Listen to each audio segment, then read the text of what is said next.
Okay, welcome. Good afternoon, everybody. I'd like to welcome everybody to the 2026 series of Language Matters in the Pacific webinars.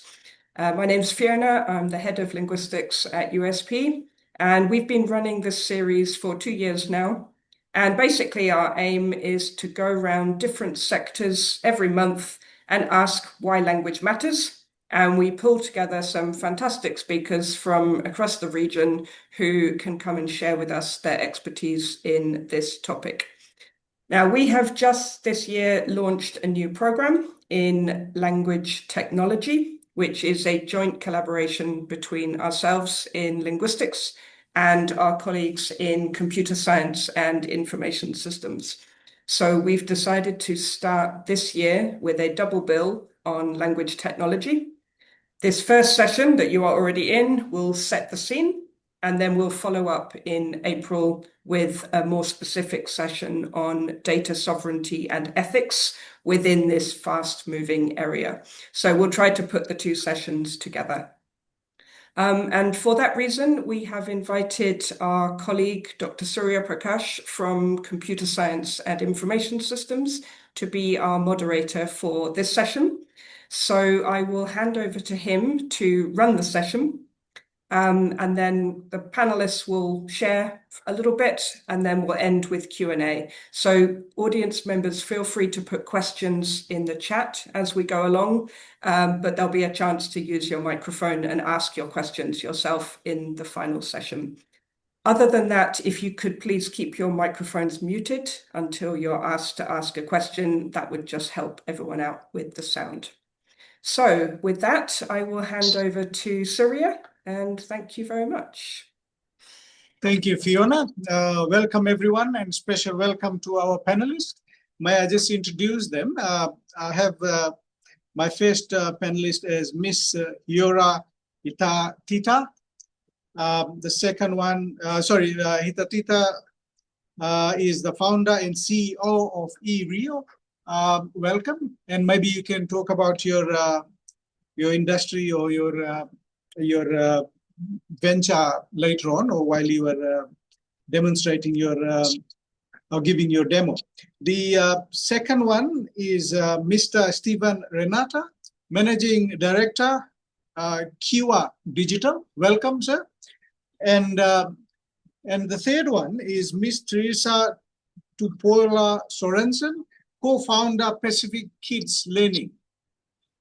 Welcome, madam. Thank you very much for joining in, and we look forward to this informative session that we are going to have. And so this is how it will run. First of all, I would request our panelists to give a brief demo that they have, and then we will start the panel discussion. I will lead with a few questions, and then the conversation will follow. So if I may request Ms. Yora to please start the session off, please. Thank you. Yorana tatou, bonjour à tous. Maruru tatou whaririraa. I'm really happy and pleased to be here today with you. So I'm Hei Ura Ita e Tita'a. I was born and raised in Tahiti, an island of French Polynesia. And I'm, yes, the CEO and co-founder of eRio. But my adventure with my language, Tahitian language, started in 2019. It's when I founded Speakero Tahiti, which is the first private Tahitian language school. And COVID pushed us to digitize everything and our Reo Tahiti, our language. So that's how we built and created eRio in 2023. I'm really happy today to make a quick demo of what we are doing since 2023.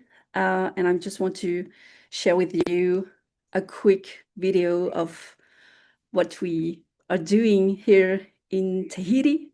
So, oops, sorry, I need to open because I know some of you are okay. So this is the Aereo platform, a content workspace, and everything starts here with the corpus, the words, expressions, and cultural knowledge that will power an app. Adding content is really simple. You enter your expression here in Tahitian along with its translations, and the platform automatically breaks it down word by word, showing the grammatical components behind it. But you can also create rich cultural articles with images, descriptions, stories, podcasts also. And this is where your language comes alive, tied to the plants, the land, the traditions, the legends your community cares about. And when you finish to add the things that you want to add, can be text, sounds, and images. And when your content is ready, you choose your app module. Here you can use Aereo, an all-in-one language companion featuring a smart glossary, an interactive flashcard game, and a cultural exploration section. You can manage multiple apps from the same platform. In just a few steps, you configure your app. First, you select which content to include. Then you give your app a name. The platform even guides you on best practices, and you upload your icon and logo, and then you create the app on one click. That's it. And here it is. On the left, you see the platform, and on the right, your app live on a real phone. Game, vocabulary, culture, your community's language in their hands, and every expression you enter in the platform with its translation, its audio, its image appears instantly in the app.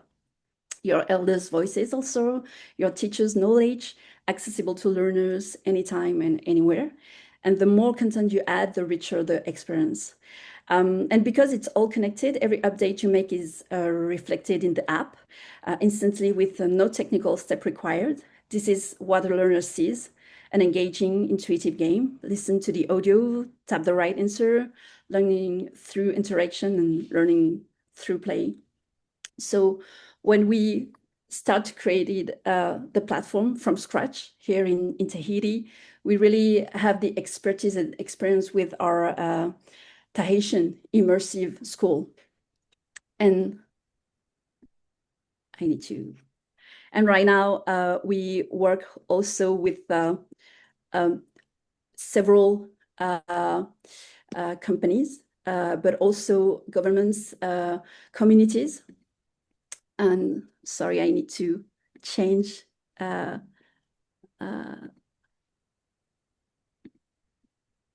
today we work with, as I said, in Pacific, in Australia, with communities in Australia, in New Caledonia, in my country also, but also in Vanuatu, Solomon Islands. And we also work with friends, communities from France and from Canada. And maybe to end this presentation, in Polynesia, I don't know if you know, but a child's placenta is buried in the soil of their ancestors. So mine is in my mother's land, in Aroe, in Tahiti. And to me, Aereo is like an attempt to plant our languages in digital ground, so they grow in the world our children inhabit. And to me, when a language lives on a screen, it does not replace at all its land-based roots, but it extends them. So thank you for this invitation, and I'm really happy to be there, and I can't wait to share more things and all the adventure that I'm really grateful to live since 2019. Sorry for my English. Thank you, Heora. That was amazing. It was very impressive what you displayed to us, and we can see the passion in your and hear the passion in your voice. Thank you very much. You have to keep it going. Sorry, go. No, I just say in Tahitian, thank you. So we say thank you. So may I invite Mr. Stephen Renata to now share his demo with us, please. Thank you. Nisa Bolavanaka, kia ora everybody. Steve Renata here from Kiwa Digital. Thank you so much for allowing me to be on this wonderful panel, who are all superstars in their own right. And hey, Ura, man, that real too much, too meke. Kiwi Digital, we've been around for about 25 years. We started off in the audio localization space, so think dubbing. Amazon, Disney, Netflix, all the dubbing that's done with television and film. We have some technology that helps that process to lose the lips is the big problem. So the old Bruce Lee movies, when the mouth didn't seem to match the lips, we got rid of that.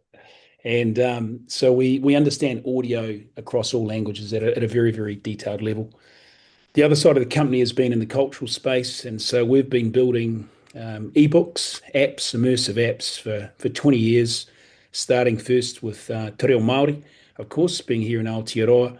But in recent years, there's been a lot of stuff happening in the Pacifica space with all Pacifica languages.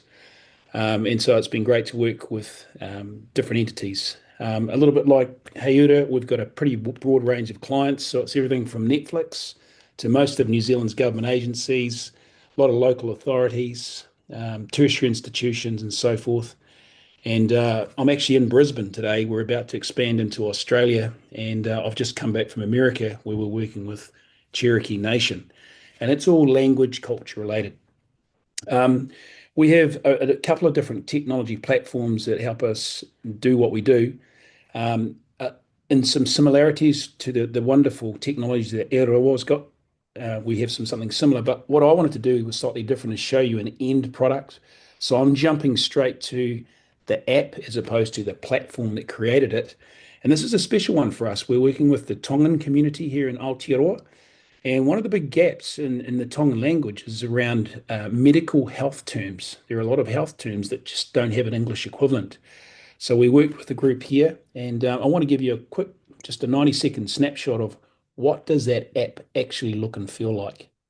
One moment. Let's do a share screen. Here we go. Yep. Okay. And all right.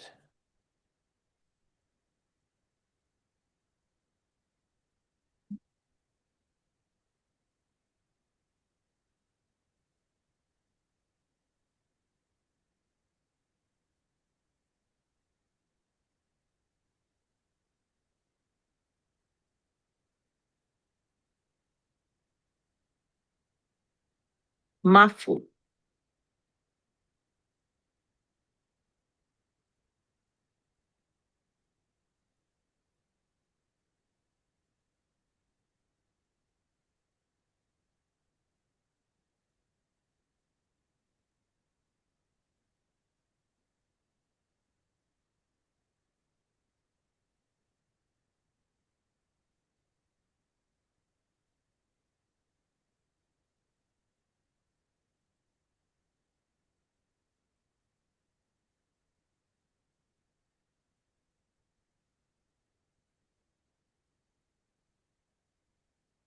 Eyota.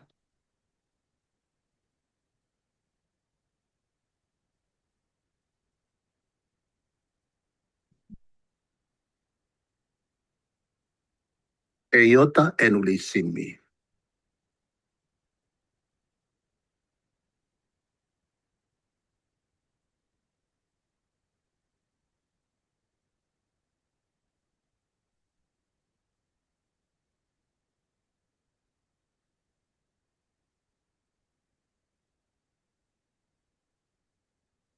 Venacavalalo.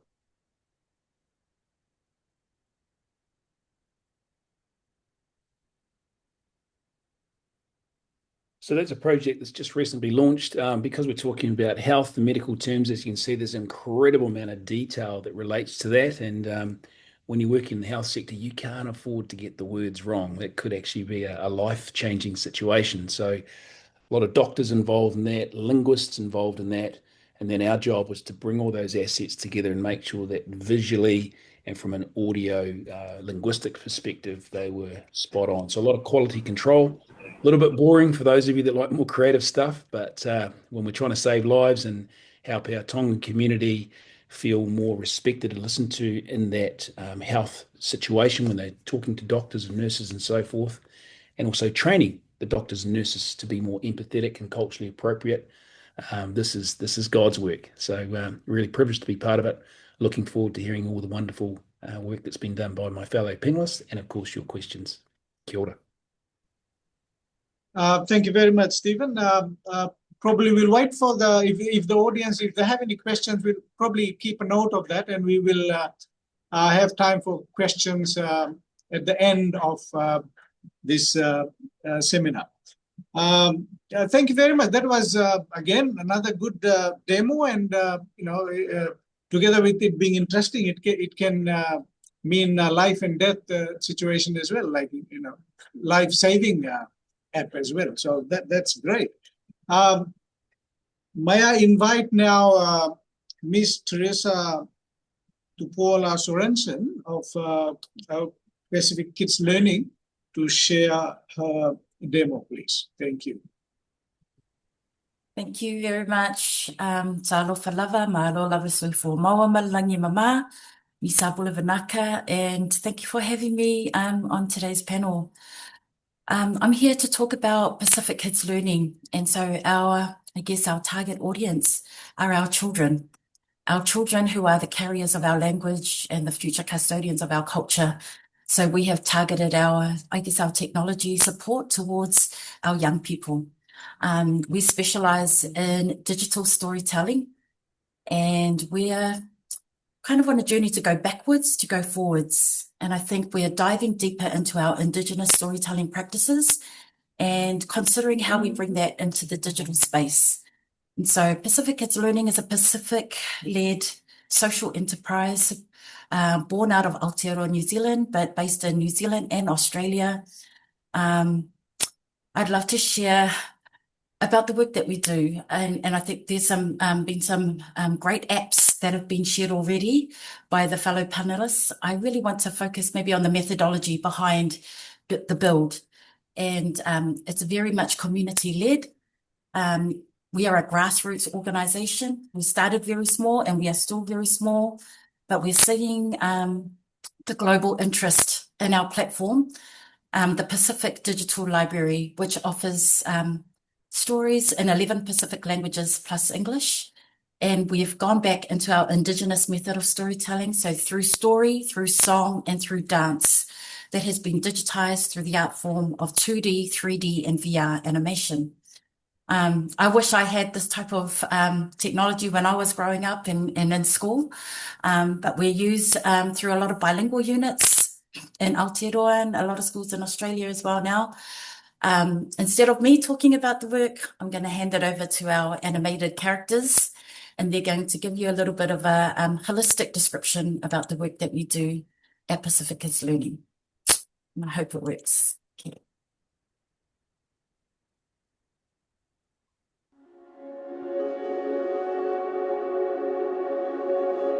Malo team! Pacific Kids Learning was created to share stories and songs online with characters that sound like us and look like us.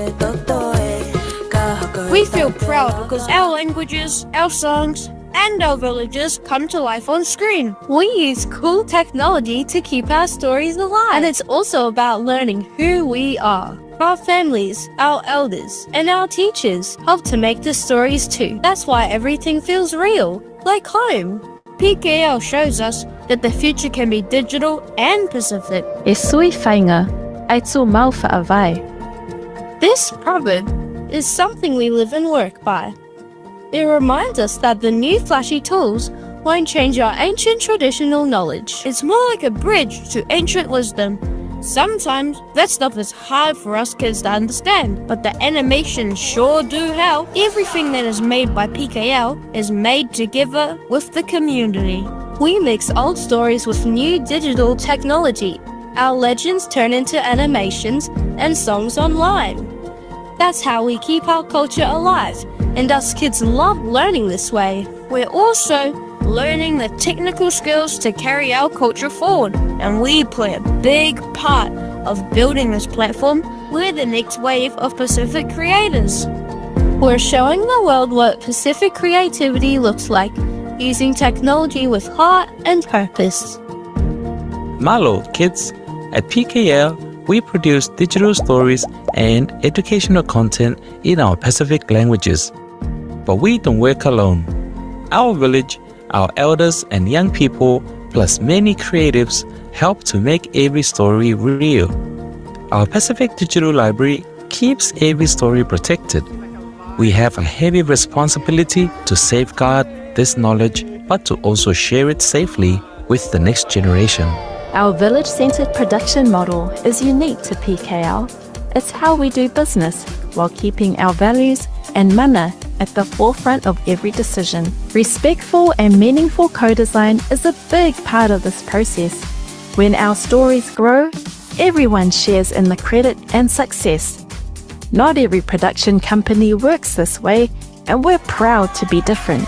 Behind this work, PKL also creates opportunities for Pacific creatives to learn, develop and grow their capabilities in the technology space, an area where we are dangerously underrepresented. The impact that we've seen in such a short time is pretty amazing.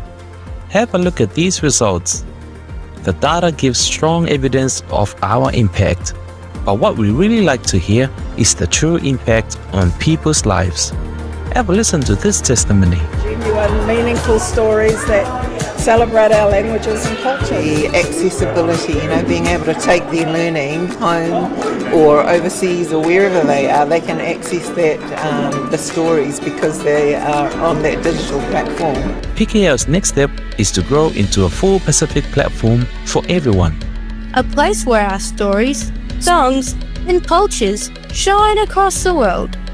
A future where Pacific kids like us see themselves and feel confident in who they are and how they can give back too. The purpose of our work is bigger than PKL. So, if this kaupapa aligns with you, please come on board. We'd love to hear from you.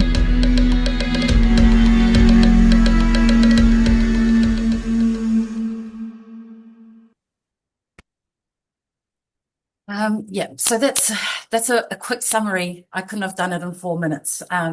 That's a quick summary about the work that we do, opening up the digital space to our community, to our grassroots, who have a lot of God-given talents and may not have the pathway to come through to the digital tech sector. So we launched the Pacific Digital Library about 1.5 years ago. It's being used by 25 different countries currently. And I think it's a spotlight on where our Pacific people have migrated to across the globe. So, I might hand it back and welcome any questions as we move through today's talanoa of today. Well, thank you very much, Teresa. That was very impressive, and congratulations on your achievement. Digital storytelling seems very promising.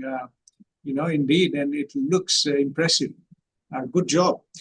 Our fourth panelist has joined us as well now. And may I welcome Dr. Rolando Solano, Assistant Professor of Linguistics and Computing Science from Dartmouth College. Welcome, Rolando. May I request you to, share your demo? And maybe say a few words. Yes, just making sure that I have permission to share the screen. Give me a moment. Yes, the Streamlit. Can you see it? Yes. So this is a demo's demo because you might be the first people to be looking at it in public. Thank you so much for having me here, and I apologize for the delay. Kia ora koto katoa atoa. Good evening to all of you. Good evening here, good morning there. So the first thing I do want to make sure to say is that this project is led by Professor Sally Akevai-Nicholas from University of Auckland. She is from the Cook Islands, and we met because she said to me, she is a person who has been working on documenting Cook Islands Maori for decades now. And I will tell you a little bit about myself, but I do want to share that I'm a computer scientist and a linguist. And we met, and she said she had all these recordings of genealogy, specific stories, and that she was going to die before she finished transcribing it. And so we've been working for about 7 years now, making tools for speech recognition and making tools for other linguistic applications. So what you see here is a demo on Streamlit of some of the models that we have trained, and it's up and available. I'll be happy to copy paste the URL in the chat window.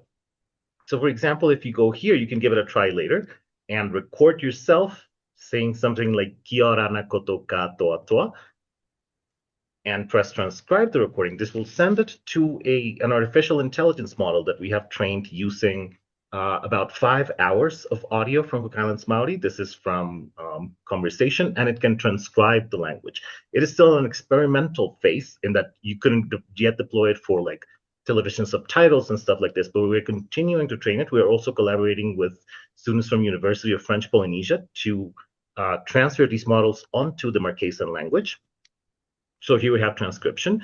I am going to try this one. How about getting the computer to say something like, Kia ora na koto ka toa toa. Hi, everyone. So I pressed a button here to generate a synthetic voice.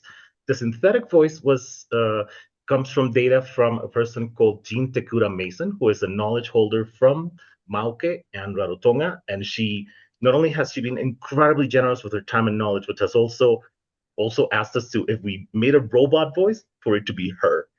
And so, as the computer processes, in a minute, yes.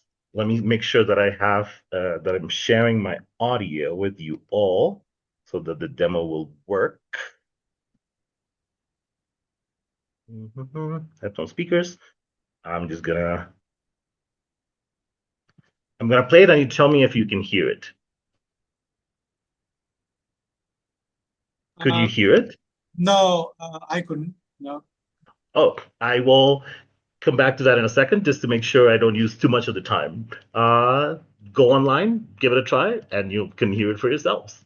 Let's see. We can, for example, we have something called a grammatical parser. So when a computer wants to understand who is doing the action, who is undergoing the action, like I'm eating chicken, who's eating the chicken, what is being eaten, we use a type of analysis called parsing.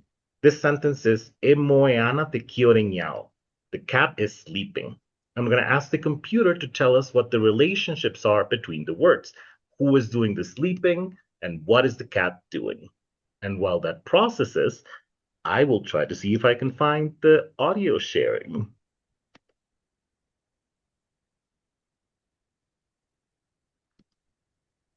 Try it again in a second.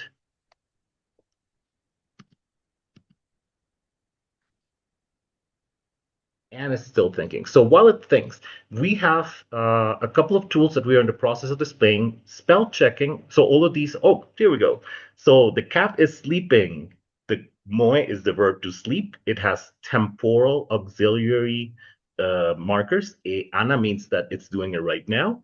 Kiorenyao is a noun and it is the subject of the verb to sleep. Ante is the determiner. And by the way, if you're familiar with this format, this is the Conlil U version of this diagram. So we are using these tools again for the computers to understand the argument structure of the sentence and for us to be able to extract information. So right now we are improving grammatical analysis of the language. We have a student, for example, who's writing a thesis on those specific structures where you have, they're called actor emphatic, where you want to emphasize that it was me who ate the chicken, for example, and you move the I to the front and you probably say something like naku or na'au. So how are those different than other sentences? You can study those kinds of grammatical structures with this. We're in the process of deploying the spell checker, which is, if you are from the computer science side, this is a byte-based transformer model. Forced alignment is a mechanism to study the phonetics of the language. We've done a lot of studies of the variation of the vowels, for example, across the island, so the variation of the glottal stop. Sometimes it's reduced to a creak. Instead of saying ah, you would hear ah. And so more information about the project. And I'm just here representing the technical side. It is a project that has been led not only by Professor Nicholas for many years, but by a lot of people at USP for whom we're very thankful for their help. And yes, record yourselves. I will try to play around with the sharing audio to see if I can play you the synthetic voice. But if not, go and generate some phrases, Cook Islands Maori for yourself. selves, thank you for your time and thank you for your patience. I'm here to answer any questions and to be part of the panel. Thank you for having me. Yeah, thank you very much, Rolando. That was great, and I'm sure the audience would have some questions for you, which if you could have a look at the chat tab and see if there are any questions for you, which you can take on and answer towards the end. Now let's start our conversation around Pacific languages, cultures, and new technologies. So what I'll do is I will pose a few questions to you, and then please, if you want to contribute for that question, even though somebody else has addressed it, please feel free to jump in and give us your views. So, Hayura, if you can take the first question, please. As an indigenous person, how concerned are you about the sustainability of your own language and culture? And how do you see the role of new technologies in this space? Thank you. Thank you for letting me share my thoughts about it. So I was thinking about this question because last year I was invited by UNESCO in Paris to be a panelist also, but with others, not only focused on Pacific languages, but in all indigenous languages. And I've been asking myself one question: it's if a language doesn't exist in the digital world, does it really exist? And I was like, I grew up, as I said, in French Polynesia, in a family where speaking Tahitian, Tahiti, was to me an act of love and also of resistance, because my parents can't speak their language when they was at the same age, So today I'm 38 years old, but like many children of my generation, I grew up living mostly in French, surrounded by my language, but not always speaking it. And the gap between knowing a language exists and actually using it, that was really strange to me. And not because people don't care, because the tools, the spaces, the daily habits have been built around other languages and French in my case. And a language disappears every 2 weeks, as you may know. That urgency is real, and it's the same order as the climate crisis. And like the climate, acting early changes the outcome. And obviously, technology won't save languages on its own. But when it's in the right hands, community hands, it can do something powerful. I just want to add something about the fact that today we work with really several communities, and all of our mobile apps built with Aereo are offline mobile apps. So it's also a huge thing for us in my team. So today we are 6, soon 8 in Tahiti. And to me, it's really important to place language into a digital space, into a digital world, not a museum piece, not a school obligation, a living tool. And that's what drove me and drove us in my team to build something and to share what we experience with Tahitian, and now share it with others communities in the Pacific, but also in other countries. Great, thank you very much. Anyone else? Stephen, Rolando, or Teresa, do you want to contribute?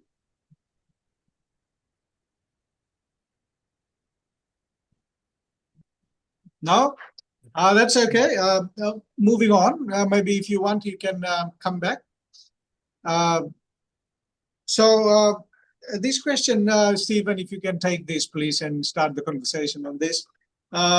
In the current era, many of us in the Pacific region have extended families living in other countries. Again, what is the role of technology here? How do we make sure that technology isn't equated with English? And how do we build on the fact that most families are already communicating in other languages via multiple platforms? Great question. I think probably starting point is that for many Pacifica and Māori families, text and everyday village square, group chats, live stream, voice notes. And one of the big shifts we need to make is making our languages as easy as English through voice captions, bilingual design, and we've seen some examples of that today. And local community apps are actually showing how mobile can support the identity and the connection, given the distances. I think from a sort of a representation aspect, having people included in the conversation, it's not about just being a drop down, but it's whether the output of the resources are accurate and trusted. And so some languages still lack strong digital coverage, and you get that variation of quality. But a real practical lever is producing high quality resources, and it was inspiring to hear Teresa talking about resources being community led, because that's where the real speakers are. That's where the real linguists are, and unless they're involved in the creation of these new tools, the quality is bad. And so you got to, as I think, as she said, you got to go backwards to go forwards. And those of us that are not the perfect linguists might be able to bring the technology skills to support that taonga that exists. So yeah, that would be my kind of first shot at that. Great. Anyone of the panelists would like to add to that, to Stephen's comments? Okay, we can read. Sorry, yeah, Rolando.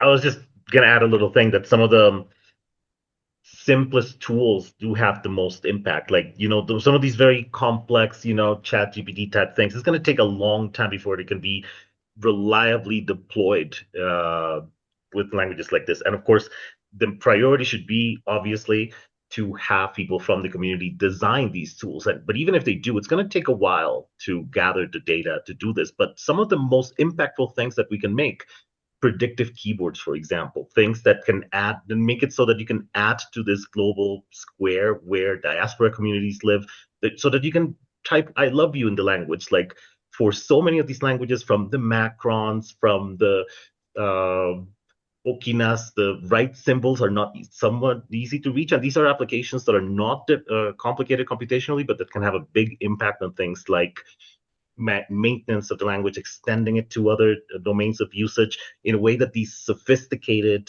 LLM type tools don't clearly contribute to language revitalization. So yes, even if AI and big technology things are very tempting, sometimes you do have to look at the entire range of possible solutions, make sure that you are doing the things that the community wants, because at least in our case, yes, people wanted something so that they could easily type Cook Islands Māori on a phone. They did not want some ridiculous translator type application that would have been incredibly difficult and expensive to make. That is true. That is so true. It doesn't have to be very big and complicated to make a big impact. Small things can make the same impact as well. Teresa, if you can take the next question. This question is, something like this. Sometimes children get blamed for not being interested in learning their own language. But how can we use new technologies to ensure that children remain connected to their own language and culture? Yeah, thank you for the question. I think, and I've got a teaching background. So, language teaching, as well as being an education leader, has really helped inform the work that we do at Pacific Kids Learning. And so it's understanding where the child is, understanding who the learner is, and putting yourself in their shoes. And so when we're looking at engagement of children, we've chosen the method of animation, right? Because our stories come alive on the screen, the colors are vibrant, the audio is correct, and you're taking them on a storytelling journey where they're not just learning syntax or vocabulary. It's meaningful output of the language, and it's also traditional, the way that we learn our language through storytelling. And so I think when we look at the way children learn, we have to meet them in the space where they're at. And you just need to go into, sit on a bus and see what kids are doing, or sit in a classroom and see what they're interested in. The future is digital. They are already on their screens. A lot of them are a lot more tech savvy than we are, or more than their parents are. And so the kids are very digital already. The digital literacy level for children is very high. When we designed the Pacific Digital Library, we thought of a way where the entire village can contribute to a child's learning. And that's bringing in their elders, bringing in their grandparents, aunties and uncles. How can they contribute to how the child, or what the child is learning about? And so it's kind of a mix. We've gone to the innovative technologies, the virtual reality and the 2D, 3D animation, but also making sure that it's Indigenous wisdom that they're being fed through the technology. And so I think especially after COVID, we all learned that there's a new way to go about education. When we were all sitting in lockdown and kids weren't able to be in the classroom and use, their normal methods of learning, we had to come up with innovative and creative ways to then excite our kids about learning their culture and learning their language and being grounded in that knowledge as they learn other subjects as well. And I think for someone like myself who lives in the diaspora, we see the impacts of colonization on our children through the education, the Western education systems that they are learning through. And there isn't a focus on Indigenous wisdom or Indigenous knowledge in the mainstream education setting in the diaspora. And so this work has been community-led, where we've heard from parents and families that they want their children to be able to access meaningful content within a classroom setting.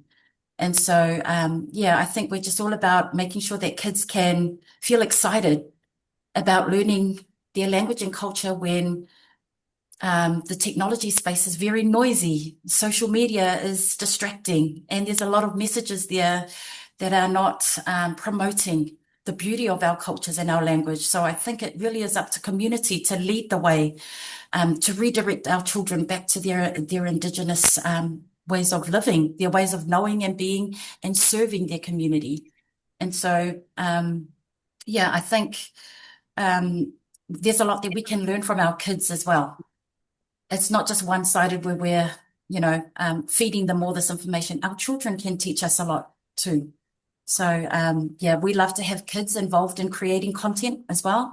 We love having the kids being on the tools. We love the kids who be intentional about learning from their elders. The transmission of intergenerational knowledge is a process. Part of creating the tech is making sure that the knowledge is being transmitted to a young person while we're building the technology in the background. But music, dancing, singing, and storytelling is how we've been able to excite the kids, that they're not just sitting in their chairs, that they're actually dancing and moving and learning their language, learning their reo through siva, through dancing and through those traditional methods. And that's how our stories were passed on back in time, but we're trying to bring that into the digital space. So we use 3D motion capture using Unreal Engine, gaming software to transition our traditional movements into animation.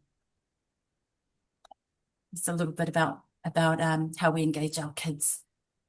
Thank you, Teresa. Any of the other panelists would like to jump in? And if I can thank add you, some... Deirdre. Yeah. So thank you, Teresa, for sharing this, because I'm always happy to see how we can engage our children. As a mom of a daughter, she's 9 right now, I'm always happy to see how we can help them. So as I said at the beginning of my presentation, we have Ereo, but I start the company with Tahitian Immersion School. And for example, in 2 weeks, we will have school holidays, and we will be holding immersive workshops in Tahitian for children. And I know that the workshops will be full. Throughout the year, we are approached by schools as well as daycare centers. And I have written pictures books in Tahitian with sounds, and I have had the opportunity to work with children whose love and interests was obvious. We work with the Department of Education here in French Polynesia, and our applications are used, and we have had the opportunity to survey teachers to find out how they are used, and we were pleasantly surprised to see how much the children wanted to learn the language. And it's really a good sign for us. And I want to gently push back on one word in the question, interested. To me, children aren't uninterested in the languages. They can be engaged by methods that feel like obligation, like something their parents want them to do, and that's something they want to do. And what do children choose voluntarily? It could be games, stories, and things that feel relevant to their lives. And so the question isn't how we do make children interested. To me, it's how do we put the language inside things they already love. And well, I'm always happy to have immersion with children. And just another and last thing that I want to share. This morning, I was in the car with my daughter, and we had to go to school, and I was like, oh, let's play the last Bruno Mars album because I love Bruno Mars. And she was like, no way, you had to play the Matari song because today they have a huge success to Matariki in Aotearoa, and we say Matari. And so I was so happy to see my child just asking to hear, to sing, and to dance the language, the Tahitian language. And I just want to share that with you because it's really important to keep moving with them and to say, yeah, let's hit the Matari song and not the Bruno Mars song. Thank you. Thank you, sister. Totally agree. And I think sometimes it just comes back to remembering children learn by doing. And sometimes we build tech for kids and we're just giving it to them and say, this is great for you. But, you know, the village way is get them involved. Let them put their hands on the tools. Let them create as well so they have agency in terms of developing, whether it's a digital story or an animation or a product or we just need to be able to include them in a meaningful way. When you're targeting an audience, and I think this is very Pacific, the way that we do things is let them be involved. And they're not too young, they're not too unaware, they're not, you know, they have a lot to offer. And I think because we work with children so much, we're always looking for ways to help them be a part of the build. And then that continues to grow as the older they get. By the time they graduate from university, like a lot of the students on our call, you know, they will have a very strong foundation of tapping into that creative. That's where it all starts, right? It's the creative ideas that are already inside them. So thank you, sister, for those comments. That is true, actually. Like, you know, if you involve kids in activities, the learning will take place automatically. Right? Doesn't have to be forced learning. It will happen by fun. Thank you very much for those comments and sharing your views. Heora, if you would like to address this next question, please. So a concern for us at USP, University of the South Pacific, is ensuring that developments and tools are Pacific-led. And this is the reason we have launched a new Bachelor of Arts in Language Technology this year. From your perspective, how do we make sure developments in this space enable Pacific communities to participate on their own terms? Well, thank you for this question. In our team, we have a phrase that we use inside Ereo that I think answers this question is no coding required. It's not a convenience feature, it's a sovereignty feature. Because what does it mean in practice? It means a teacher in France or in Marquesas, a cultural association in Solomon Islands or in Vanuatu, an elder in the Marquesas Islands, or here in Tahiti. They don't need to go through a developer, a tech company, or an external expert. And because they are the expert, the platform serves them, the platform serves their knowledge. And when we started with the team to build, and even when we start from scratch since 2019, we really identified several barriers that were keeping communities from digitalizing their languages. I remember when COVID hit, it was so expensive to digitize Tahitian, and it was technical. There is technical complexity, the fear of losing sovereignty also over their data, our data, and so that's how we want to,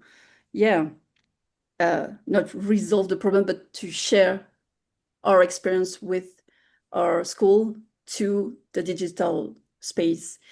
And well, we try to help the others communities and the others governments, because we work with our government here. And but also I want to add another thing. It's tools like Aereo are part of the answer, not the whole answer, as I already said. The other part, for example, is what USP is building with this new BA in language technology. Pacific people who understand both the technology and the culture, who can shape what comes next. So yeah, this is what I want to share in answering this question. By answering this question, sorry. Thank you, Hayura. Thank something. you, Rolanda. Please, thank you. Yes, I just want to echo something that Hayura said, which was that that we need to train people who are experts in both the coding and the culture.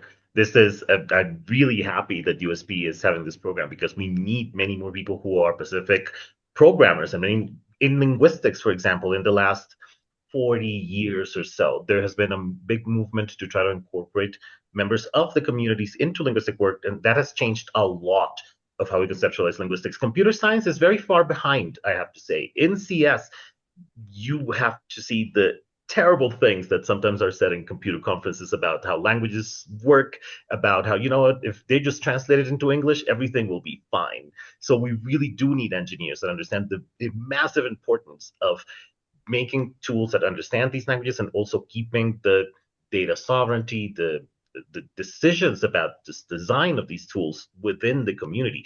This is one of the main challenges that we have had in the Cook Islands Maori documentation the program. So we're basically trying to aid documentation through technology, making it faster. It does make things faster. For example, the speech recognition has helped us transcribe things about 3 times faster.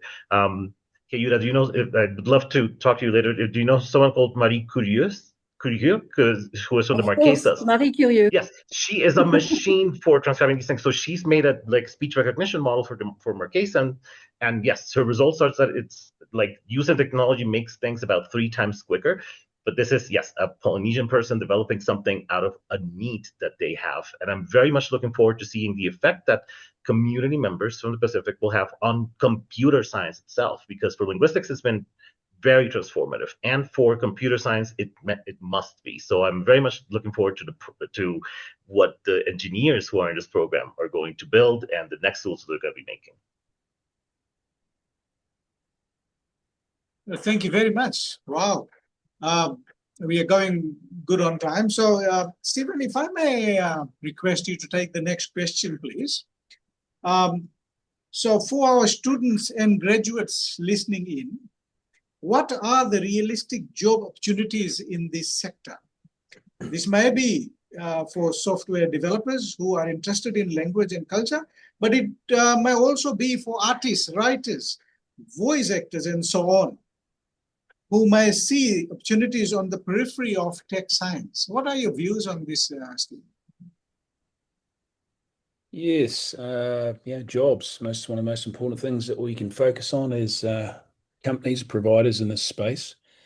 It's moving quickly. There's no question that AI has the power to remove jobs. I think we should all be pretty cognizant of that potential, and we're seeing it in different industries. But AI also has the potential to enhance workflows of different jobs.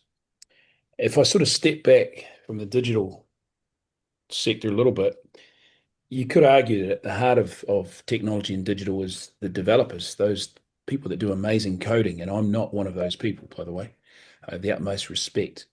But there's a whole ecosystem that exists outside of the coders, the developers. And in Kiwi Digital's kind of view of the world, because we've been involved in localization of media for over 25 years and working in the cultural space, what are those jobs? Well, voice talent, translators, adapters, that's for dubbing, linguistics, people that do the quality control, writers, illustrators, salespeople, marketing people, just there's truckloads of stuff. Every single one of those roles, though, today will require some level of digital skill. So, back in the day, when you're a car salesperson, you just knew a lot about cars, and when people rolled in, you told them why they should buy this Mark IV Zephyr. Now, you want to buy a car, you go online, you got all the specs, the prices, the whole bit. When you turn up, the only job the human's probably going to do is be nice to you and get you to sign the form. So lots of jobs out there. But for those that are looking at for the non-development coding work, what's the digital skill you'll need for that job? And if you can keep your eyes and ears across that, you'll do well. And look at what AI technology is there that can enhance the job, the role. And I think you'll be okay. So, I'm a half glass full guy anyway, so I'm always going to sound pretty upbeat and positive. But when I think of AI, in sporting terms, it's a bit like a tsunami tidal wave. You got three things with a tidal wave you can do. One, get flattened by it. Two, get on your surfboard and surf it. Or three, go through it. You need to make a choice. And don't muck around, because it's on the horizon, it's coming, and it's not going to stop. So you got to decide how you want to take on, one of the world's greatest challenges. Misery loves company, so let's all stick together and figure out the solutions and go for it. Kia ora. Yeah. Thank you very much. That was very nicely put. Any of the other panelists would like to add something to that? Just that, yes, AI, we cannot let it replace us. The humans are the ones who have the expertise, the cultural expertise. We have to incorporate this into workflow so that it assists humans with the very important work of revitalizing language. But you cannot trust a computer to teach a language or to preserve culture. It's just not like, there's people who are so young now that they do not know what a CD is. Believe me, I have students who have never seen one.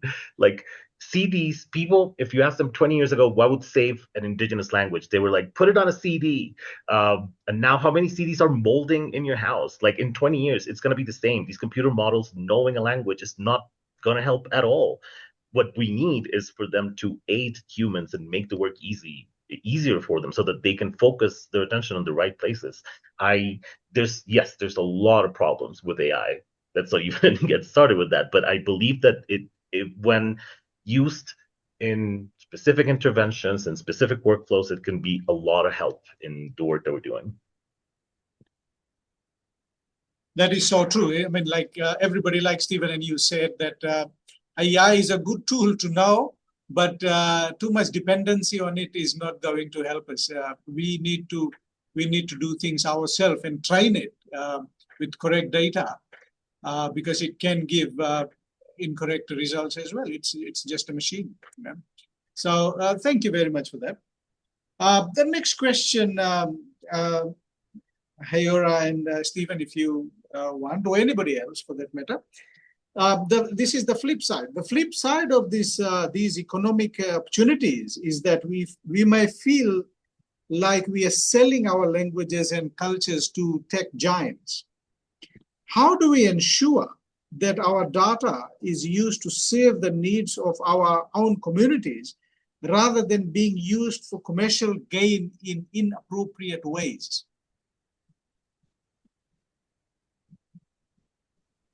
Do you want to start, Stephen? I can let you start if you want. Yes, please. Thank you. Chivalry still applies. I'll go after you.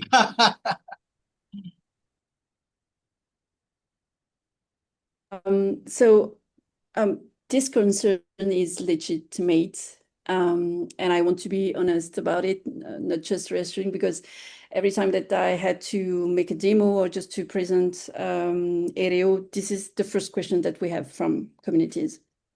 And we're in a moment where large AI companies are training their models on any data they can find, including indigenous language content, sometimes without community knowledge, almost never with community benefit.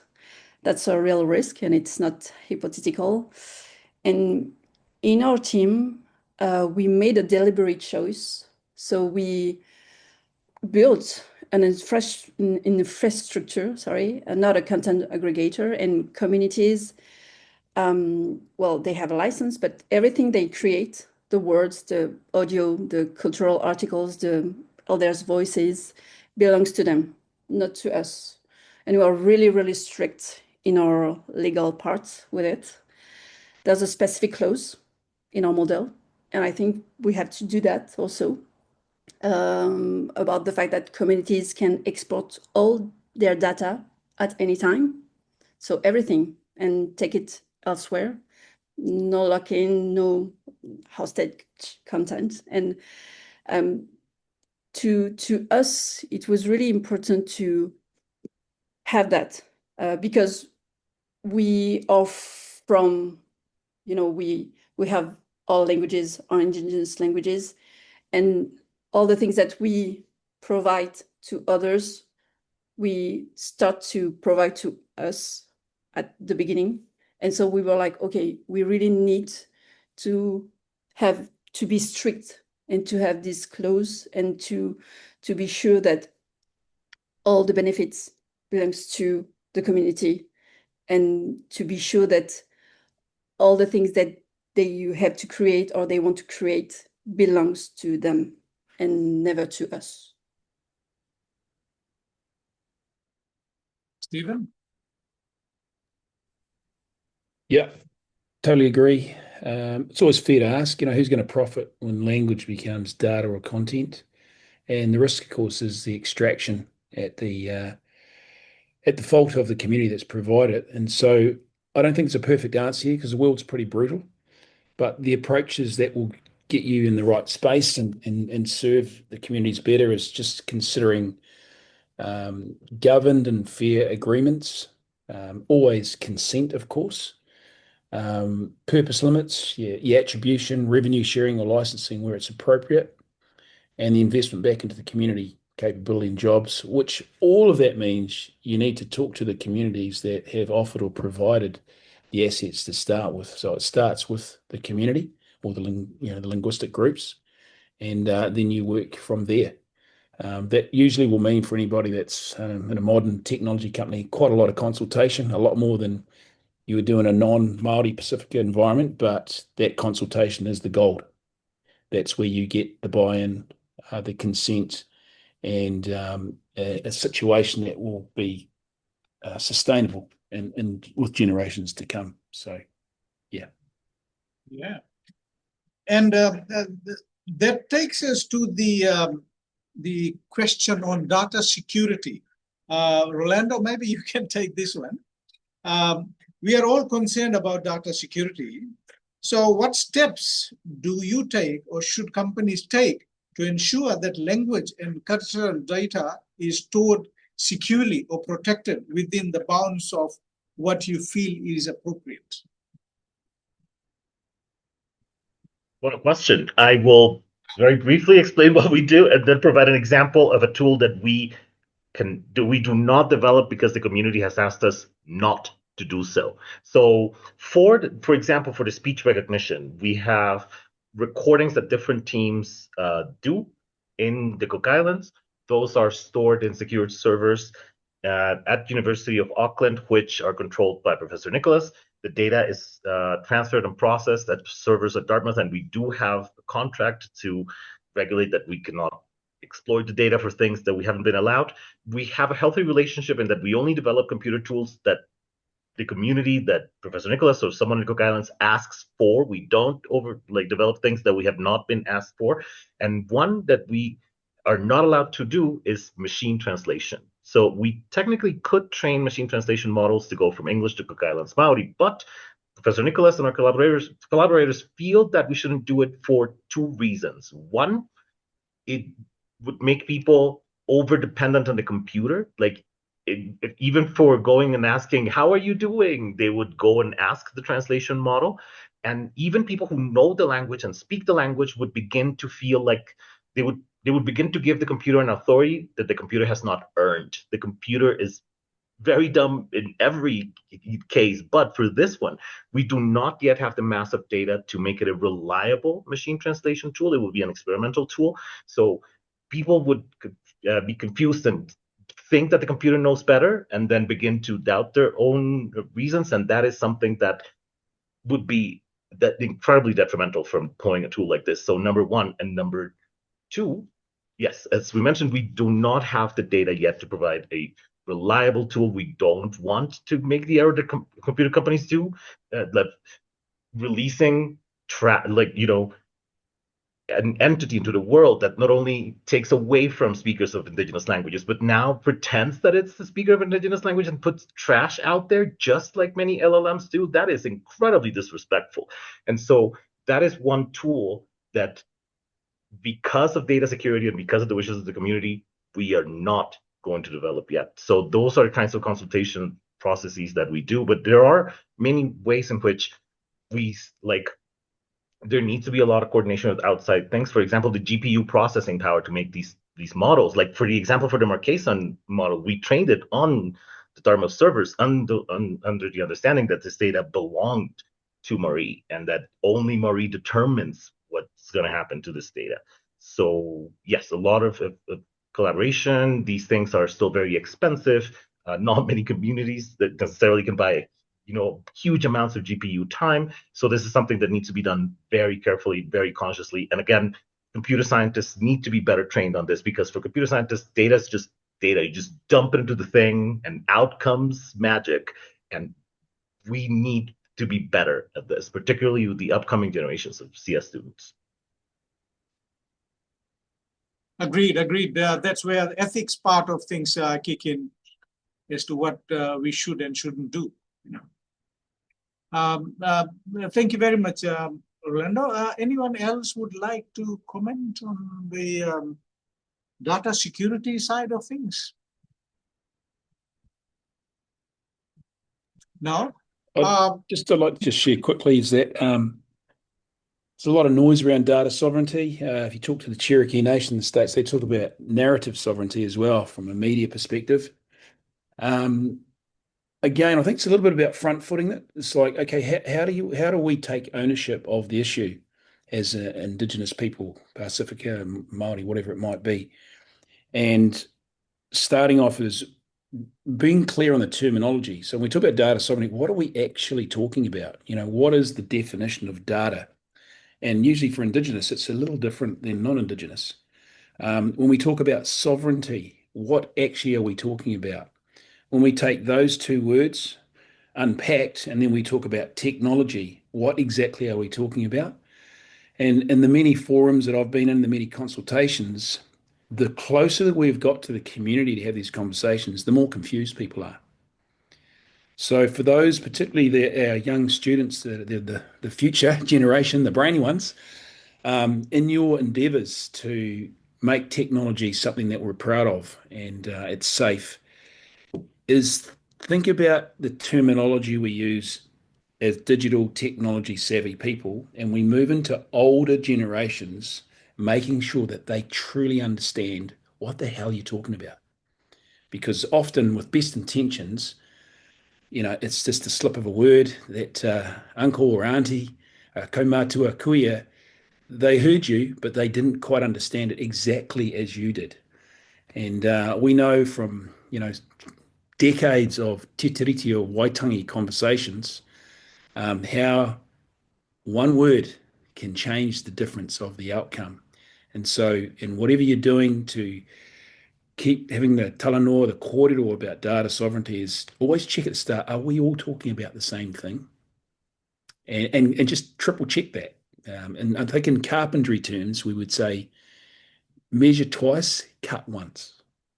And that will serve you well, because it's a big topic. It's evolving all the time. There's a lot of media throwing out, it's this, it's that, worry about this and that. And my experience is a lot of people are actually quite confused and not too sure what to do. So they are going to put their trust in you as those that appear to understand a little bit about tech and digital, and I believe that part of our role is to translate data sovereignty in these types of terms in a way that our elders fully get it and are on board, and then they're able to provide you with the insights that you're after to make sure that it is a sustainable thing for the now and the future. Yeah, and great that you brought up data sovereignty, Stephen. And because the next seminar is based on data sovereignty and ethics in the age of AI, so that will be a great seminar as well. But this has been great. We have been having a discussion for 1 hour and 15 minutes now, and it just seems like 5 minutes. That's how things fly when you're having fun. Time flies when you're having fun. We have 15 minutes, and I would like to scroll through the questions that may have been posed for you.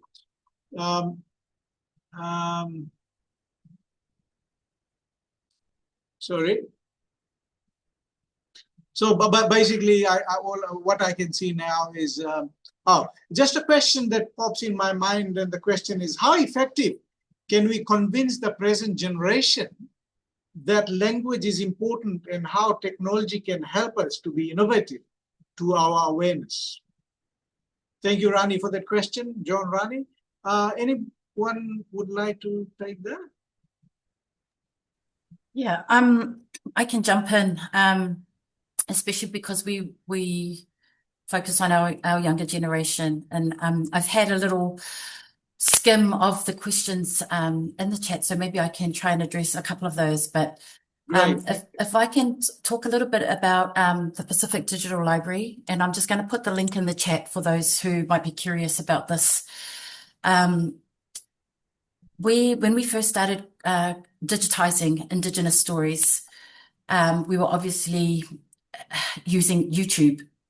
And I think that was the solution that we all had maybe 10 years ago.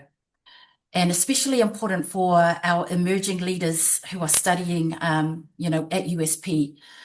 I think as you're coming through your studies, I really want to encourage you to think about systems change and how you can develop even systems change when it comes to the ecosystem, the technology ecosystem, and how it's built, and who's involved, and who is it for, and who are you asking, and who are you getting consent from. And I think just to consider, there's other ways. There's other ways to build technology with those who it's for. And very often, if you look back, there are these big tech companies who have been building for us.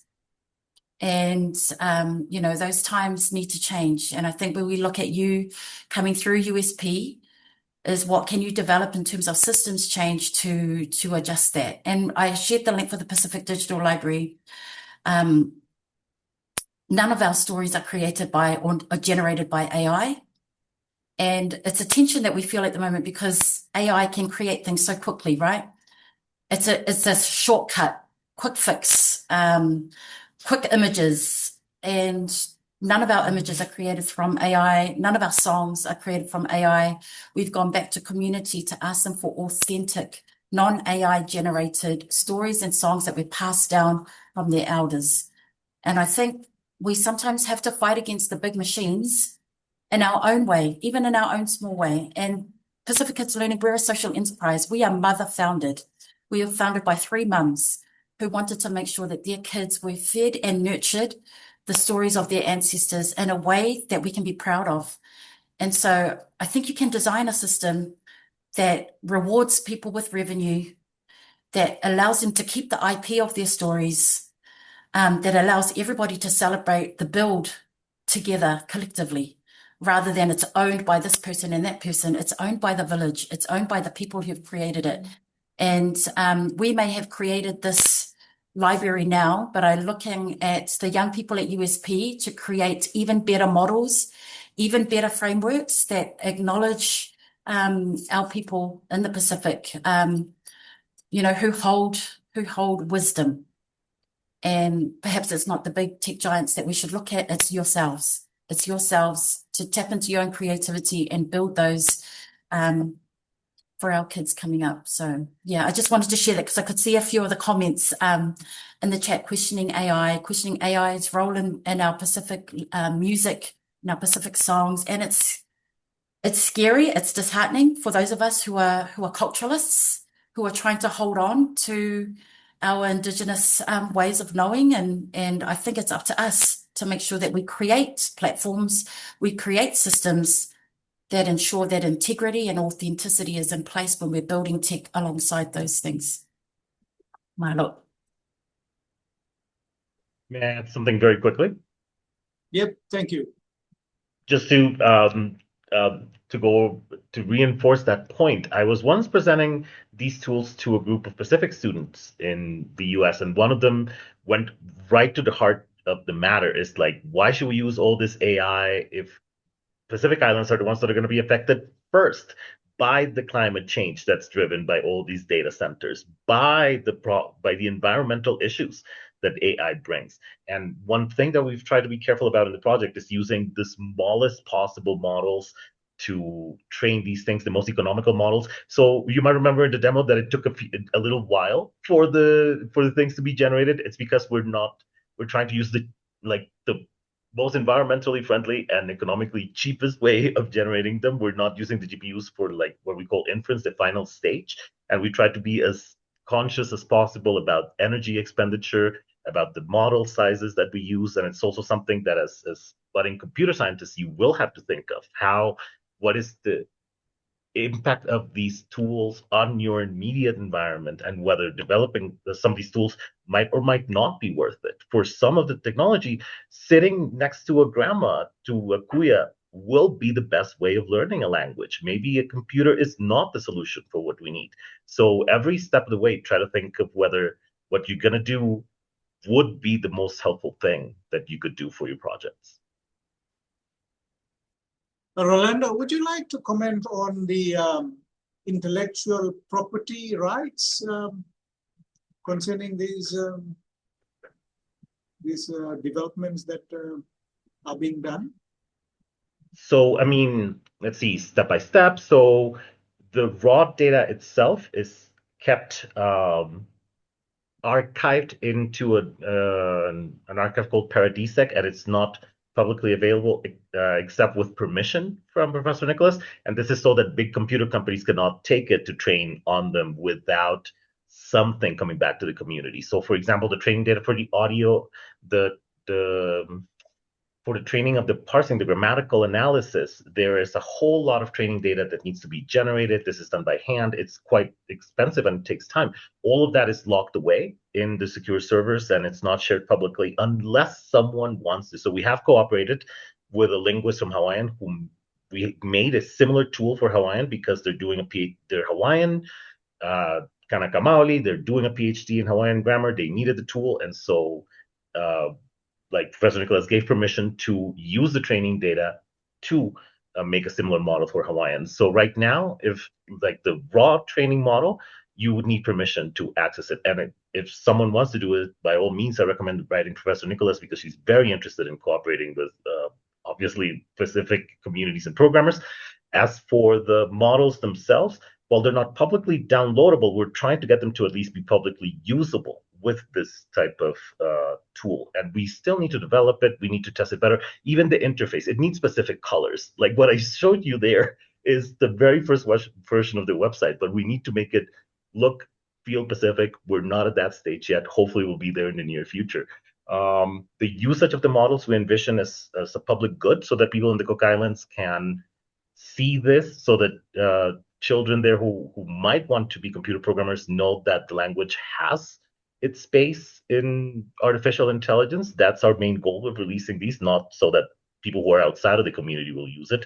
Just as a funny story that she says, because we have the text-to-speech generation, the leader of the program, like I remember having a discussion with her talking, are you afraid that people are going to make the text-to-speech generators say bad words, vulgar things, that they're going to make the models say weird things?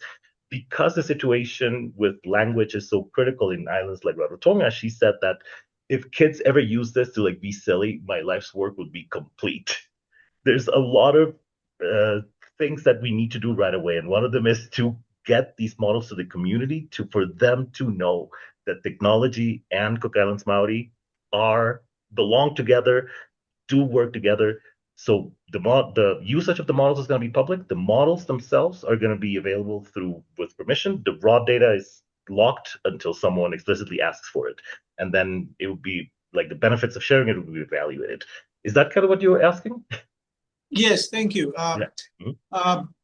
We're sort of almost on time, 5 minutes to go. If Hiora or Teresa could take this question. This is about sign language. Are your platforms adaptable to the needs and formats of Pacifica sign languages? Would you like to comment on this, please? Thank you. Okay. Do you want to go first, Teresa? Sure. I think we would love to. We would love to. That's our intention.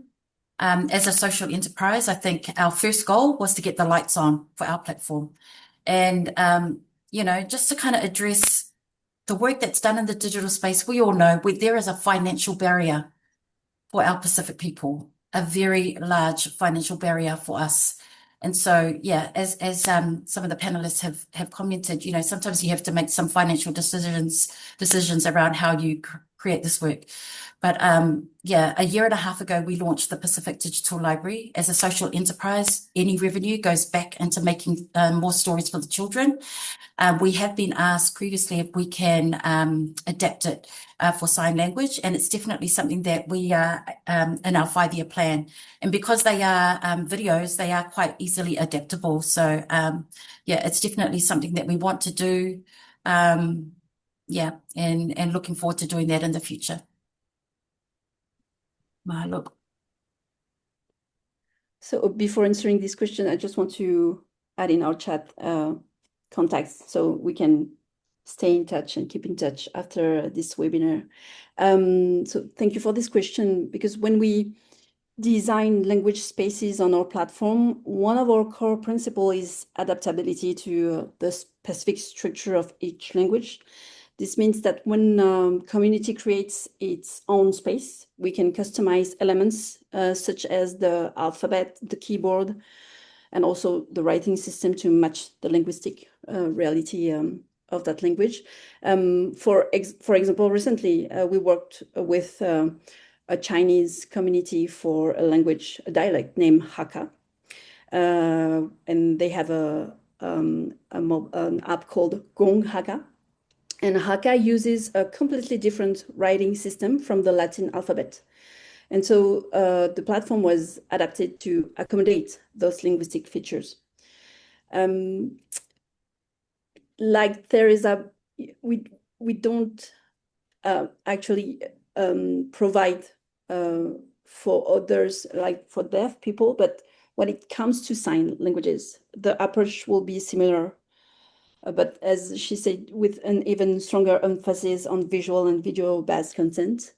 And even if we don't now, because it's not the first time that we were asked to work with others with 4 sign languages. And what is really interesting is that in the world, I think we have 125 or 7 different sign languages.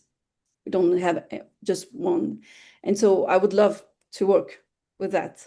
But to me, the most important element is that the process is led or co-created with the community so that the technology reflects their needs and their way of transmitting knowledge.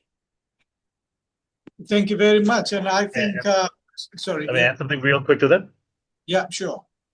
For the engineers in the room, it is very difficult to create corpora for training in sign languages, even large languages like American Sign Language.